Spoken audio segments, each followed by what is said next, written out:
Drama serial दो किनारे की आने वाली एपिसोड में आप देखने जा रहे हैं कि दुर्रा शहवार वलीद से कहती है कि बड़े ही ढीठ हैं आप। इतना सब होने के बाद भी आपने अपनी जिद नहीं छोड़ी। कुछ वक्त में ही मावरा से कुछ ज़्यादा ही मोहब्बत हो गई है कि जेल की हवा खा ली, मगर उसे छोड़ने का फैसला नहीं किया आपने। आखिर ऐसी भी क्या बात है उसमें कि आप अपनी बेटी से भी ज़्यादा मावरा से मोहब्बत करने लगे हैं।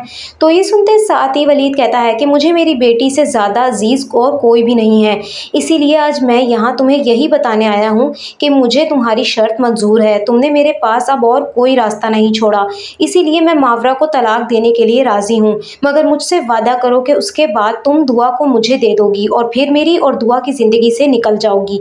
तो ये सुनते साथ ही दुर्रा शहवार कहती है कि नहीं, अब डील में थोड़ी तब्दीली आ गई है। मेरी बेटी को मेरी इजाज़त के बिना अपने साथ ले जाने की सज़ा तो आपको भुगतनी ही पड़ेगी अब। तो ये सुनते साथ ही वलीद कहता है कि क्या कहना चाह रही हो तुम, कैसी तब्दीली और कैसी सज़ा? वो जितनी तुम्हारी बेटी है उतनी ही मेरी भी है।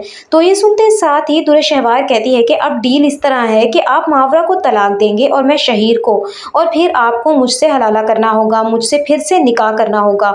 तो ये सुनते साथ ही वलीद कहता है कि ये क्या बकवास कर रही हो तुम, ऐसा हरगिज़ नहीं हो सकता। मैं मावरा को तलाक भी सिर्फ इसीलिए दे रहा था ताकि मेरा से पीछा छूट जाए, मगर अच्छा हुआ जो मावरा को तलाक देने से पहले मैंने तुम्हारे इरादे जान लिए। अब ना ही मैं मावरा को तलाक दूंगा और ना ही तुम्हारी किसी भी शर्त को कबूल करूंगा। तो ये सुनते साथ ही दुर्रा शहवार कहती है कि ठीक है, फिर भूल जाएं अपनी बेटी को। दुआ तो आपको नहीं मिलेगी, ऐसे दुआ के साथ उसकी माँ को भी कबूल करना ही पड़ेगा आपको। तो ये सुनते साथ ही वलीद कहता है कि अब मैं दुआ को तुमसे हासिल करके रहूंगा, एक बार फिर तुम पर कस्टडी का केस करूंगा और इस बार तुम्हारे लेवल पर आकर इस केस को हैंडल करूंगा। तुम्हें इस बार कोई चालाकी नहीं करने दूंगा, तुमसे अपनी बेटी को छीन कर रहूंगा मैं। तुम जैसी लापरवाह औरत के साथ मैं अपनी बेटी को हरगिज़ नहीं छोड़ सकता।